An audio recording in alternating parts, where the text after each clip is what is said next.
Hey, beautiful people. Welcome to the TSW Network channel. I'm DC Constant, founder of the Successful Wives Network, and we're here to inspire, encourage, and equip women to thrive in marriage, business, and in life. So if you're a wife, a future wife, or simply a woman on a mission, you're in the right place. Thank you for liking, commenting, and subscribing to this channel. Thank you to those who have supported our channel via your donations. We appreciate you. Now let's get into it.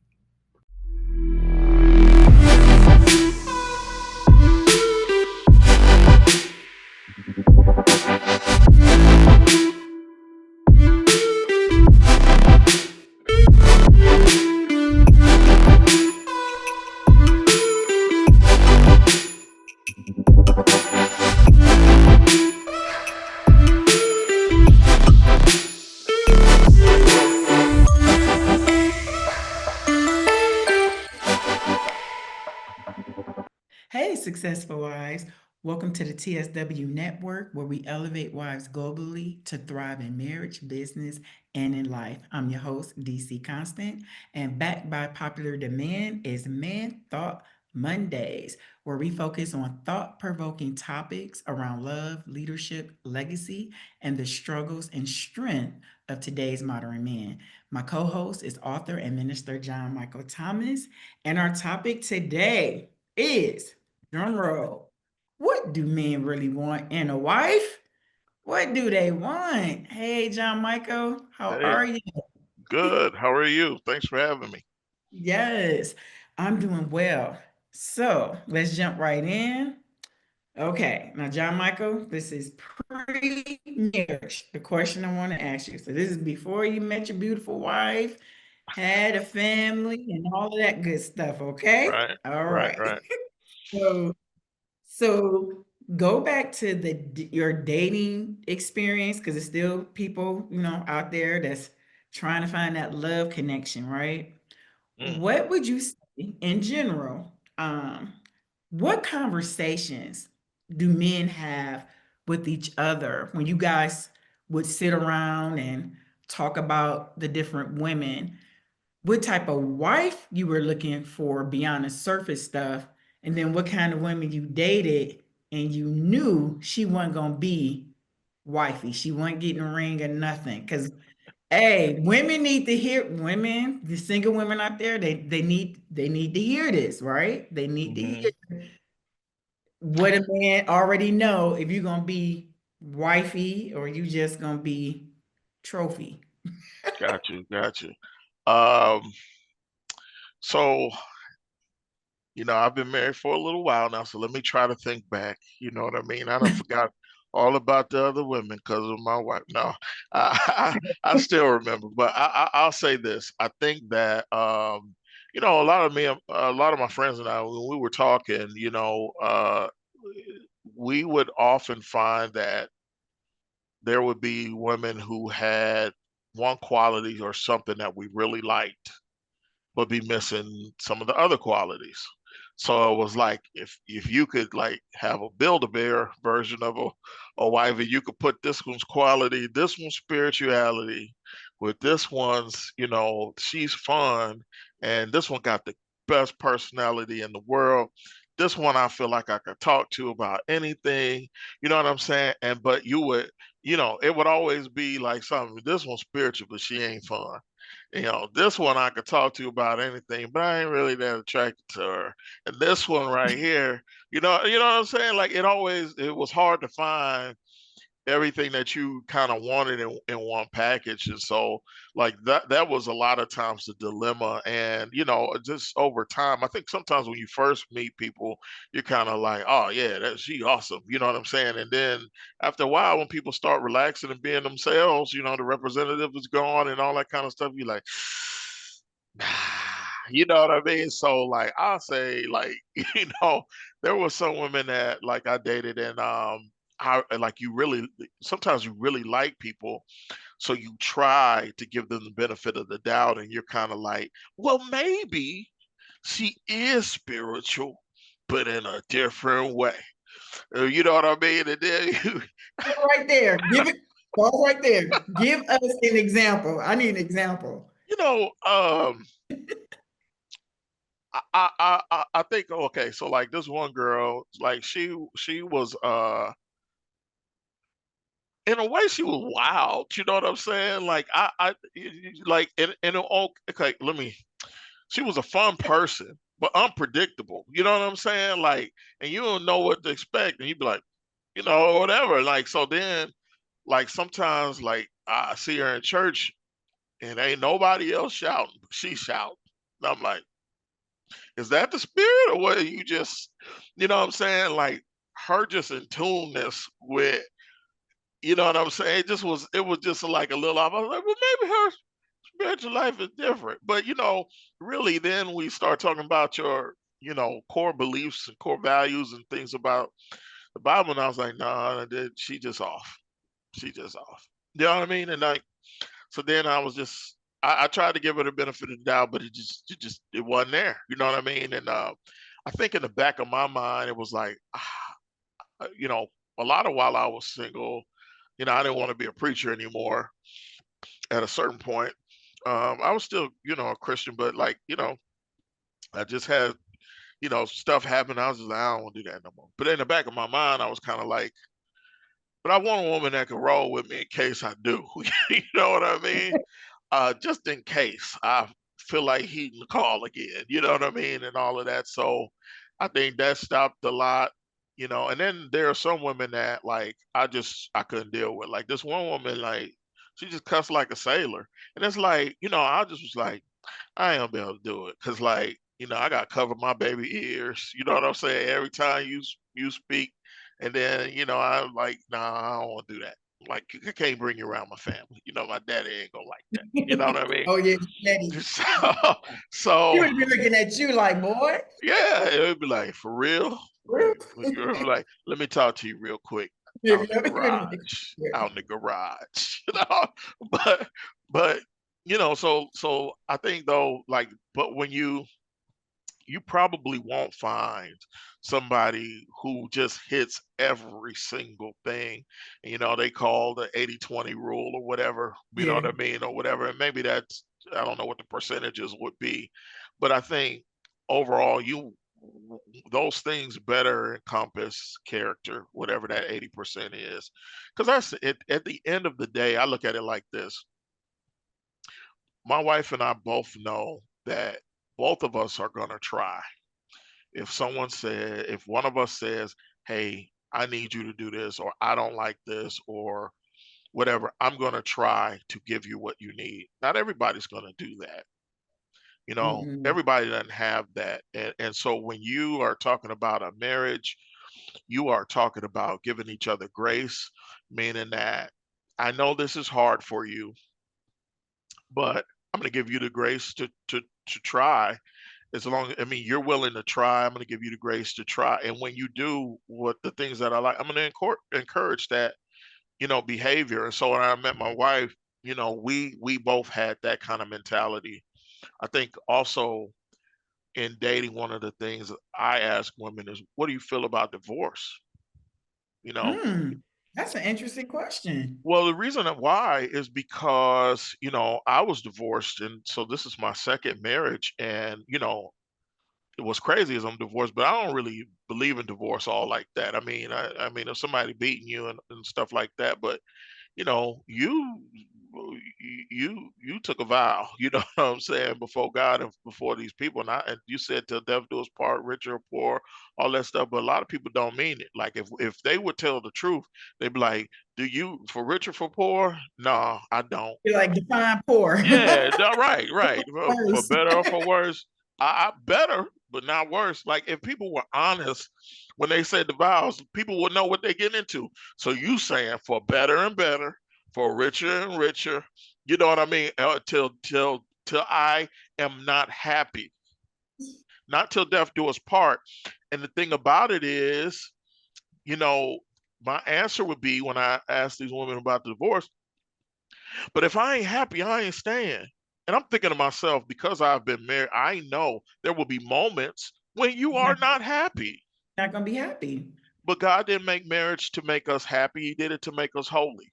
And the Mm. thing about it is, you know what I mean? It is a commitment that, and that's the biggest thing it is. because sometimes you may not feel in love. Sometimes you may not have butterflies. Sometimes it's downright hard. Mhm. Sometimes you're changing and I'm changing. It don't feel like we changing in the same way. And Yep.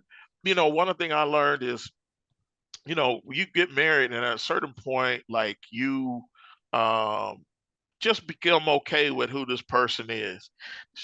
They keep leaving their shoes at the door. I keep telling them I don't like, then they leave their shoes at the door. Then after a while you be like, And- that's just who they are. I got bigger things to fight over if I want to fight. But at the end of the day, if you get cancer, I'm still gonna be there for you. I'm gonna take care. You know what I'm saying? Like when you look at all the people together, like they don't care. I saw this one man. He was just walking in the mall with his wife. He would probably look like they both was about 90. I don't know why they was walking in there. I don't know who let them loose. But anyway, he in there just holding her purse. He ain't care. Yeah, you'll get to a point where it's just like, this is my wife, this what it is, and but people won't even get that far because I've heard it said, you first get married, you trying to make it we. When then at between year 1 and year 7, you try to make it is you and me because I done lost myself in we. So then I'm trying to figure out who I am again, and they trying to figure out who they are again. But then after that, you get to the stage where it's, you can be you, I'm me, and we're both we. I'm not trying to change you. I'm not trying to change you. you know That's you you are who you are, and I've come to accept that. But a lot of people never get that far, and then divorce is just too rampant. And a lot of times, people get married, get divorced because they don't realize what marriage entails. They want weddings, they don't want marriages. And when you yep. find a person, until I ain't happy, I'm like, oh, okay, I knew at that moment we not finna get married. To get married. Exactly, exactly. That is so true. Going back to you were saying like the little things, because like when we first got married, like I used to put my stockings over the shower thing. And Yeah. he hated that, but he used to have clothes on the floor. I mean, he did not like that. And I was like, well, as little girls, we're trained to, I don't know if they wear stockings anymore, but when I was growing up, we had pantyhose Mhm. and you wash them out in the sink and you threw them over the Right. he used to be like, ugh. And I was like, but you grew up with your mama, your sister. When I met you, I mean, like being at your mama's house, all of that, the panties, everything. He was just like, and then, but he would have clothes on the floor. He would tell you, I don't know when I stopped getting upset about the pantyhose. It just, then I didn't get upset about his clothes being on the floor because that's where you left them. You know where they at. And I tell wives, okay, if his clothes is on the floor, he know where he left them.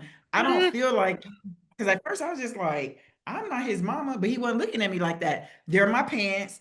They're on the floor. I know where I left my pants. And that's where his pants will stay. He know where his shoes and stuff is. So, Right. we have to, as wives, we got to make sure we don't go into mommy mode. But yeah, those little, man, please, I got clothes on the floor right now. So it's like, it's like, okay, whatever. You mature. Yeah. That's what marriage is. You gotta mature Yeah. from those type of things. But it's hard to marry a person who has it in their mind that if things aren't a certain way, I'm out. Like when you already have an exit strategy before you get into it, that's a Don't red get flag about you not needing to be married, at least not now. You're not ready for marriage. you're not. And I hear that from a lot of women. It's real scary when you hear somebody say, I mean, if it don't work out, we can always get a divorce. Yeah. I'd be like, sis, don't get married. Yeah, because you're gonna get a divorce. Yeah, you're gonna get a divorce. I'm like, until you have a mind shift Hmm. about what God says about marriage, because Hmm. that right there, that's selfish. That's all Hmm. me. That's me and Hmm. my happiness. And sis, bro, can nobody make you happy? I mean, I'm happy when I eat ice cream for a moment. When I'm eating pie and it tastes good. Oh, I'm happy, but that's momentarily. Like, can't nobody make you happy. That's something that comes from God himself to fill whatever that void is. Hmm. And the scripture says the joy of the Lord is my strength. So it's Hmm. not about, because yeah, you will get divorced if you're looking for him or her to make you happy, because Hmm. that's not gonna happen. Well, Um, well, one more thing I just want to say. I will say this though. I know I probably went all over, but what men look for is a woman that is supportive, a woman that has that he can respect. mm, Now, let me say that because those are the ones he takes home to mom. A man can love you and not respect you, but he won't want to marry you unless he can respect you. Men's language is respect. This is why we get up if we feel disrespected, we get upset. Sometimes you may want to fight, whatever. We'll die for respect. But women oftentimes there was a survey and it said, men, if you had a choice and you could either be respected or be loved. Women said, I'd rather be loved. Men and said, then I'd rather be respected. But that's his love language. That's what means the most to him. And so I'm only bringing Amerians a woman that I can respect and who will not bring me disrespect. Like if I bring a woman and she brings down, my you know what I have going, or my what's the word I'm looking for? Um, you know, I guess whatever way I'm viewed and all of that kind of stuff, and she brings my stock down, then nah. But you know what I mean. I want a woman that I can respect and that people can respect, and that's important. So I think that's one thing. Then of course you're looking for somebody that you're attracted to. That don't mean she have to be fine. You just need to be attracted to her. I think you're looking for a woman that is your friend, that really is your yes, genuine friend, and a woman that you feel like you can actually talk to about things. And so those are the things that I think men look for and that I looked for. that is good. Can you talk to the women in terms of um sex does not equal respect? Because everything that you're saying, how what a man is looking for, that doesn't mean he still won't sleep with you. Because sometimes Oh, women they'll get the two confused. hmm, So I'm yeah, disrespecting you, but you still sleeping with me. You see how those signals can get messed? You know what I mean? Like you don't show me no respect. Then people think sex is fixing it because it's good, and it's not. Y'all not even on the same page. Y'all on two different books. yeah. I think sex is a complicated thing for women in terms of how they view men, I think. But I'm going to give you the game. It's very, very simple. All right. So here's the thing. When a man really, like, say you're his wife, sex isn't just a physical act with him. Like, that really is a way that he feels close to you and it's important to him. You know what I mean? And he genuinely cares, and it genuinely hurts his feelings. You know what I'm saying? It makes him feel not as valued when, if his wife doesn't want to be with him in an intimate way like that. And out of all the women in the world, this is the one woman that you want, to want you. And I don't think women realize men like to be desired too. You know what I mean? And so, like, if I'm the only one initiating, and if you don't seem to be into me, that's how, vulnerability comes in. And then there's this girl somewhere at work or wherever, and she's telling me, how good of a man I am and all of this different stuff. But what's leading him to be tempted to have an affair isn't so much that he's so drawn to her. And half the time when I see it, men get with women that are not as beautiful as their wife. You know what I'm saying? But it's because they feel respected by that woman. And so I feel disrespected kind of in a way when you don't want me, sexually and all of that. So that's kind of how men, are wired. But I do think that it is hard for women to be attracted and want a man sexually if she doesn't respect him. And so it's kind of like, that's a tough thing, because, well, what in her mind, deserves respect. And we have it where, we think that, love should be unconditional, but we think that respect should be earned. And so what ends up happening is you don't give me unconditional respect, but you want unconditional love. And there's this cycle that happens when men don't feel respected, they don't show you love.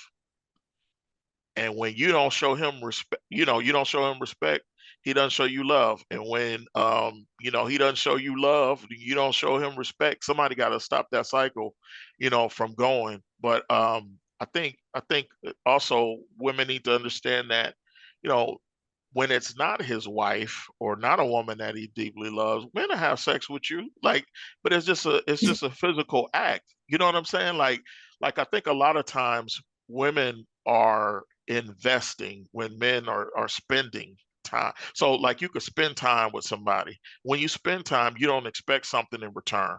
It's not like if I spent money on a cookie, I eat the cookie, I'm good. That's what it was. But if I invest money in the stock market, I expect a return for that money. You know what I'm saying? So what ends up happening is a lot of women may feel like she's investing time, she's investing her body, she's investing all of these things in a relationship, but you're investing, in someone who's just spending with you. And so what you got to do is make sure that you have a man. The man needs to be where he's invested in you. You know what I mean? And but this is what happens typically, in my opinion. And don't crucify me if y'all don't agree.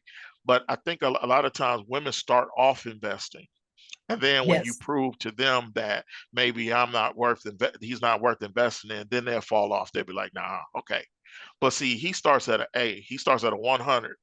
Then he do something stupid. He had 90. He do something else. He had 80. Then 76, 50. He gone. Men start you off at 50. And then, oh, she's supportive, 60. Oh, she's fun and she's my friend. Oh, 70, 80. You know what I mean? Until he get to 100 and he like, she the one. I want to invest in her. You know what I'm saying? So he start off spending and then he invests. So you need to be careful because a lot of time you don't realize what stage you in. And so you up here investing in somebody who's spending time with you. The ideal is that y'all both be investing at the same time. So Yeah. I think women need to know that about men. Yeah, that's lit with you. I mean that's like blowing your nose. They don't care. It's just a physical you know what I'm saying? Relief. You know what I mean? They don't and men are visual, you know what I mean? It's an activity. It's something to do. You know what I mean? It's extracurricular activities. So and I'm not talking from a Christian standpoint. I'm just saying men, in general, because men don't have to have an emotional connection with you to have a physical act, whereas sometimes women do need to have an emotional connection with you for that physical act. Now there's some outliers. There's some women that are not like that, and I get that. And I'm not putting everybody in the same box, but typically those are the things that you need to understand. Also, you can't fix stuff with sex. He'll take it, maybe. You know what I'm saying? But I think also women have to watch because a lot of time every man ain't the same. Like I'm probably different. Like if you turn me down and turn me down and turn me down, I don't want it. Maybe like he gonna always want me. I don't want it. I'm good. I ain't begging you for nothing. you Mhm. know, I ain't begging you for nothing. Then now when women turn men down, I'm tired. It's just too much on me and all that. Then the man be feeling like, well, you want me to provide, but I'm tired. What if I just be like, I don't want to? You still got those as my husbandly duties, don't you? And then, but then, like if a man turn a woman down, she like Oh, pearl yeah. clutching her pearls. You know what I'm saying? And she like, well, what's wrong? You What's cheating? wrong? No, You cheating on like, yeah, but women get like, you can't turn a woman down. You know what I mean? But y'all turn us down. You know what I mean? You gotta watch that. He'll stop caring. You think he gonna always want you. Not necessarily. You find a man like me and be like, I've seen it. I've seen it happen in marriages. oh, I've yeah. seen it. I've had some wives call me and say, "Hey, DC, he wait a minute, he's saying he don't want it." And I was like, "Sis, I've been talking to you for the last 6 months, just listening to you say you turned him down. So now he's," and I said, "I told you that was gonna happen." And uh, and he told her because she just kept turning him down. And there was no medical issue or nothing like that. She just simply said no. I Hmm. don't feel like it, and felt like because you my husband and this man, he's a man of God and everything. And Hmm. she just felt like he ain't gonna do nothing. I was like, sis, But he like, feels like you don't respect me, you exactly. don't appreciate me, you don't desire me. And so Yes. since that's the case, most men withhold love. He probably don't put his arm around her no more. He probably may pull out her chair if he were raised that way, but just flowers for no reason. Just he probably like, we roommates. Okay, that's what it is. That's what it is. And unfortunately, that's what happened. And they got a divorce after 12 years.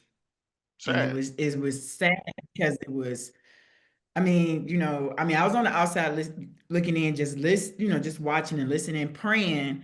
But if to me, it felt like it was fixable if the egos, Yeah, like, says, you don't have, do you really have to be right about everything? Do you want to be right or do you want to be married? Like, yeah. a lot of this is like ego. A lot of this is a lot for a lot of women. And I tell them, I'll ask them, who in your ears? Is that your mama? Is that aunties? Is it even your grandmama?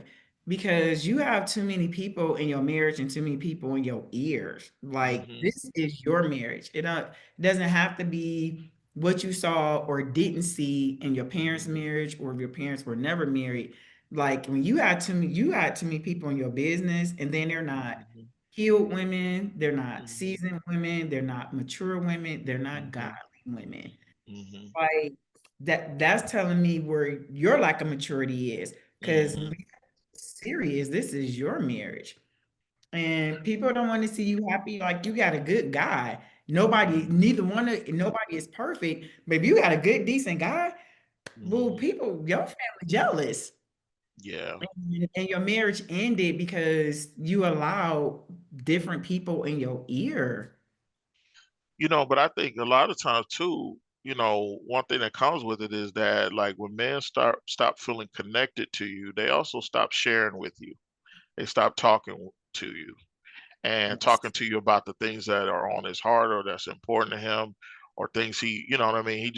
He won't open up to you. I think feeling connected like that makes men want to talk to you and want to open up to because he feels like you love him, you desire him, you respect him, you care about him, you care about you know him in an intimate way and not just physically intimate, but like that's the sometimes part of the key to get into where he's at mentally and where he's at, you know what I mean, understanding it. But a lot of time men don't feel safe to tell you how they feel and how they think, especially if they don't feel respected by you, And so I know a lot of men who um they rather tell their friends how they feel. They rather tell them, hey man, I'm down, I'm struggling or whatever, because we live in a generation and a time where you can't never show weakness, you can't never show, you got to just be there and take it. And that's what we do as men, and that's why we die early probably,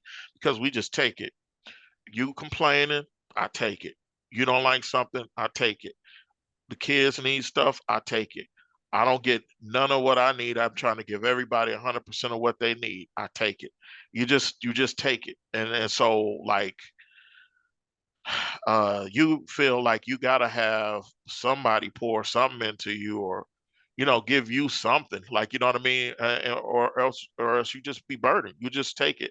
And a lot of times men don't feel safe, because they feel like it'll be used against them you know and a lot of times the stuff that women may feel like I do that all the time, but why you can't do that? You know what I'm saying, or whatever. So he like, oh, okay. I ain't gonna tell you that again. I mean, he does. Yeah. Once you respond a certain way, be like, oh, okay, I won't do that again. We very Hmm. much like that. If Yeah. you want to see a behavior repeated, encourage it, reward it. If you want to see somebody just stop, that just talk down on it. I guarantee you, get in a fight and tell them like, you whine about stuff. He be like, oh, okay, I won't whine to you no more. I guarantee you that. You know, then he won't open up to me because it ain't safe. Is it, yeah, you have to be a safe space. I say that all the time. So how can women better understand the emotional language of their husbands, and what advice would you give to wives who want a deeper connection with their husband but don't know how to reach them? Um, you know, first I think you better create a safe space. Don't, you know, hear him say something and then fight him on it. You know what I mean? Use it to fight with rather. Also, don't shoot down what he's saying because you may be oversimplifying it. Right? Well, women do that all the time. We ain't talking about women. We talking about me. Okay, Mm, well maybe you built for that. Maybe you are, but this is tough for me. Now you like when you make it where you know what I'm saying, you're gonna ridicule me for telling you something that I am giving you that I feel inadequate about or whatever. Then you tell me how that's stupid to feel inadequate about. Women do that all the time, and y'all just, you know what I'm saying, soft. You know what I'm saying, and stuff like, oh, okay. So now it's not safe. And so I think that, how do I repair it when I've done that? Maybe I didn't do it intentionally. And let me say this, a lot of times it's really tough for women to understand how a man feels about certain things because they've had to be stronger than they should have had to be.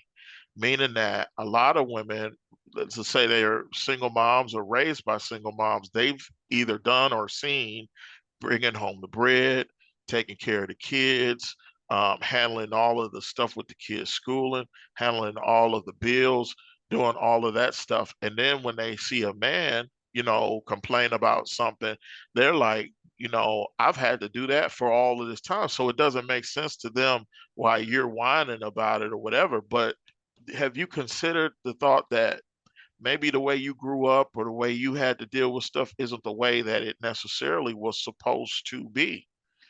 Like you don't realize that like you now you want a man that's strong enough for you. Let's just use it as a physical example. So a man it needs to be a bodybuilder for you who can lift 500 pounds because you can lift 200 pounds.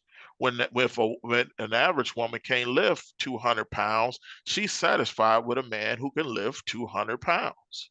But because you've had to lift so much in your life that you are a female bodybuilder yourself, you look down on any man that's not a male bodybuilder who doesn't have that same kind of strength. And really, the man has got the normal strength he's supposed to have. It's just that you are way stronger than you probably were intended to be or naturally would have needed to be.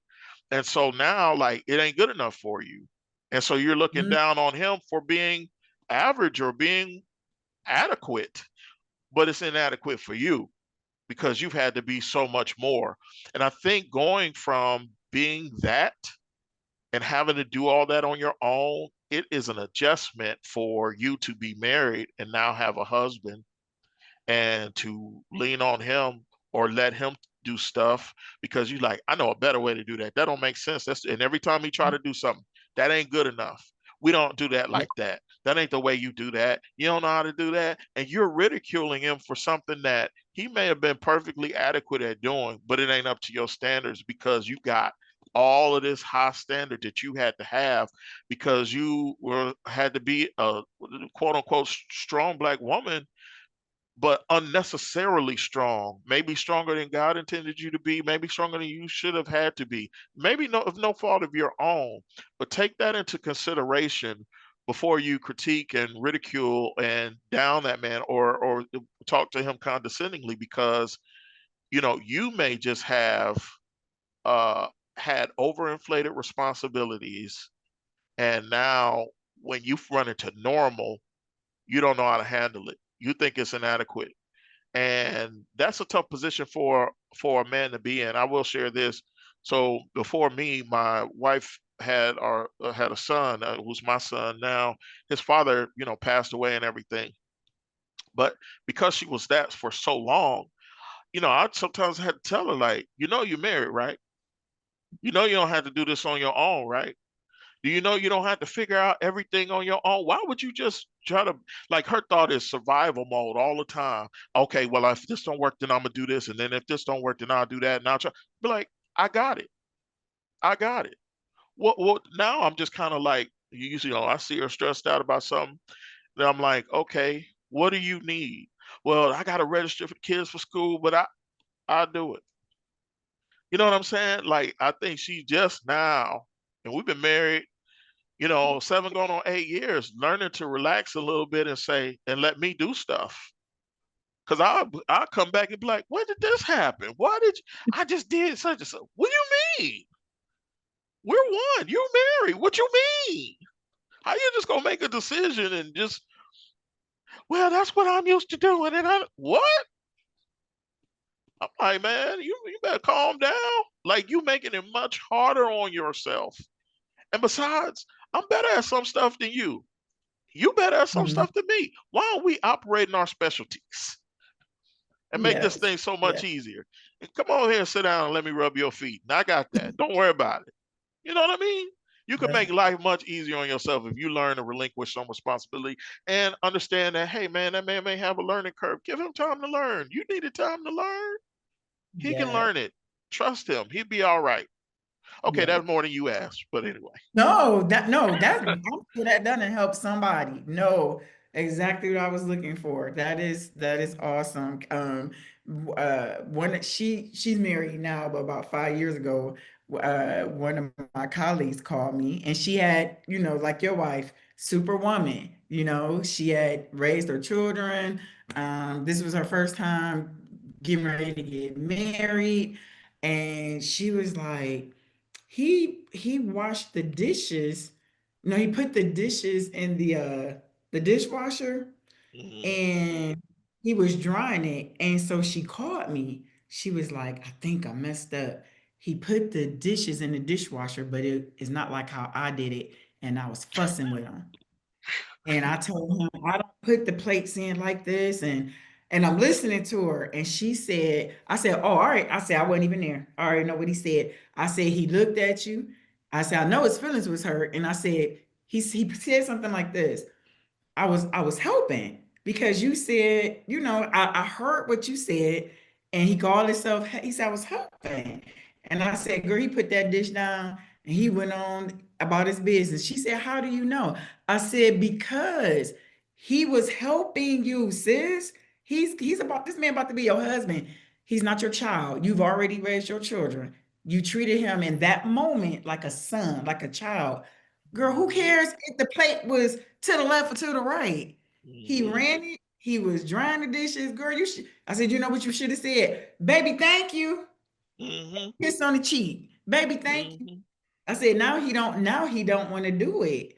I was like, Mhm. this is what you do. Show some humility. Go back Mhm. to your fiance and say, Mhm. baby, you know what? I apologize. I'm just so used to doing it this way. Do it however you want to do it. I just want Mhm. to tell you I appreciate you. I said, because you don't want, I said, you ain't even got to the altar yet, girl. You about to mess up. Yeah, but like, you really do train.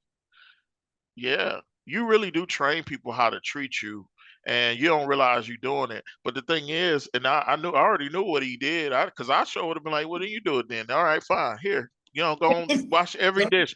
Knock yourself out. Not wash every dish. I hope your fingers be wrinkly like prunes when you get done.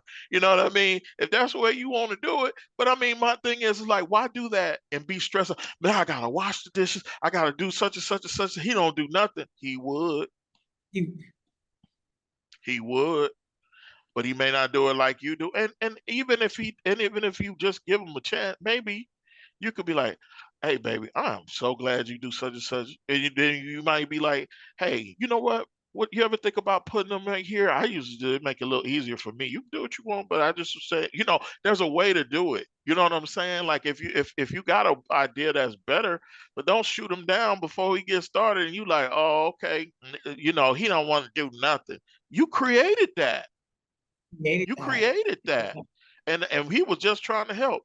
I know there's in that time span, when my wife was, superwoman and everything, I was like, I called it determined mode. Oh, she in determined mode right now. She determined to do things her way. So I'll be like, she in determined mode.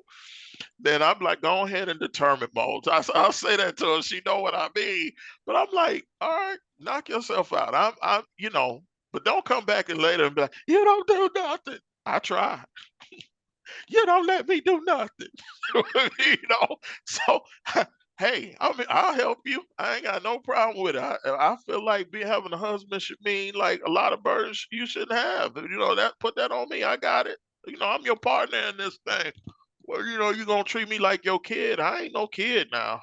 That's disrespect too. That feel disrespectful. I ain't Yeah. your kid. Mhm. So yeah. Yeah. No, so this is good. I know it's helping those that are married, those that are seeking to be a wife. So guys, drop in the comments if you're a husband, how did you meet your wife? How did you decide that she was the one? Because I don't think it take y'all that long. I don't think it take y'all that long to know if she's the one. If you're single, how are you preparing for marriage? For those that want to be a wife, how are you preparing to be a wife? Because it's preparation. It's a mind shift out of that singleness. I think even though before you even come together as one and building as one, your mindset has to be Hmm. we're going to build, my husband and I, what does God have for us? And not just coming Hmm. in with the speech, I want, Hmm. he has to, or she has to. What about that we? Hmm. I think starting there, starting there. Can I say one thing too? Yes. And this is a little maybe different off the topic though, but I want women to consider this. When you say he has to do this or he has to make this certain amount of money, I want you to consider how different things are than they were than say when my father was, my father worked and my mother didn't, she stayed at home, and everything. And so, you know, it was easier to do that back in the day. And particularly, I'm going to say before the 90s or something like that. And the reason why I say that is because with the feminist movement and the ability to get paid, equal to men and have jobs, because a lot of women weren't in the workforce like in the 50s and 60s and stuff like that. It was a great advancement to be able to get jobs and get education, and all of that is to be applauded. But you need to also think about that suddenly the workforce doubled. So, in other words, whereas men could make all of the money and support a household, you know what I mean? Like, let's say there's 10 men and a company can pay a total of $1 million. So each 10 men, to each one of those men can make 100,000, right?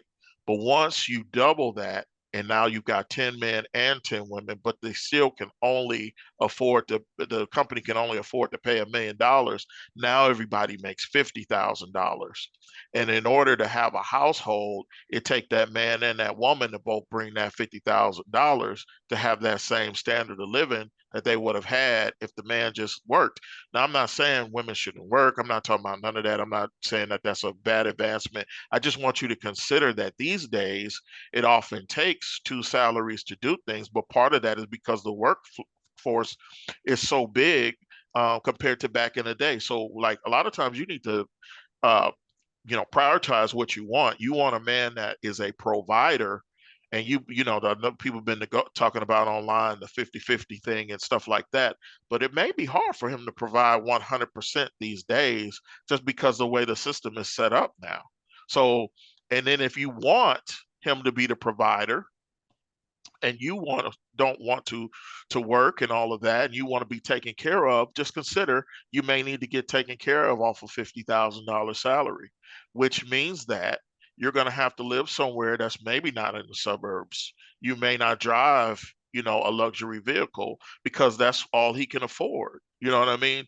Just take those things into consideration, because if you want every man to be, first of all, a six-figure salary is, I forgot what percent of the population makes that, but it's not the majority of the population.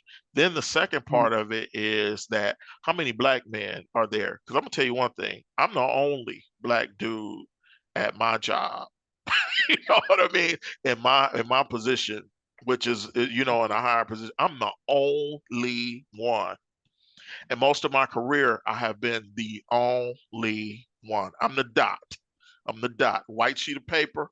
I'm the dot. That's me. And so my thing is, you want all these. I want a high value man and all that. Man, they hard to come by. And then because they know they're so rare, many of them picky. See, they have options. They have options because they like everybody want me, you know. And it's a lot of time the dude y'all turned down in high school that you ain't like, be like, he too nerdy. I He's the want geek. I want a thug. I want a thug. And then now you don't want a thug. Now you 40 years old and been through, and now you want Yeah. You be like, like you got the just nerve. want a man that love me, that's breathing, that got half of his teeth, and that got healthcare plan. I mean, it may be different when you get older, you know what I'm saying? Like, but a lot of times them dudes are picky now, but just consider, you may be asking for a whole lot when in reality, y'all may just have to work together, you know. Yeah, and that's how it should be anyway, working together and bringing your resources together. Yeah. Let us know, guys, in the chat what you guys think about this. This was real good, I believe, and let us know how this segment helped you out. Made you think about some things that maybe perhaps you hadn't thought about in that way. And thank you, John Michael, for being with us. This was real good. And don't forget They to ain't gonna want me back. They ain't gonna want me back. That's why you coming back. That's why you coming back. You're They'd be so like, that African American right there? No, don't have him back. Don't have him back. I'm like, man, I that's messed why up. you coming back. Forgive me, y'all. I love y'all. No, and we need the truth. That's why it's called Man Thought Monday, from the man's perspective. Women need to hear, and they need to hear the truth. So thank you. We're gonna see you next time. And don't forget, guys, follow us on all platforms at TSW Network. Thank you. Bye-bye.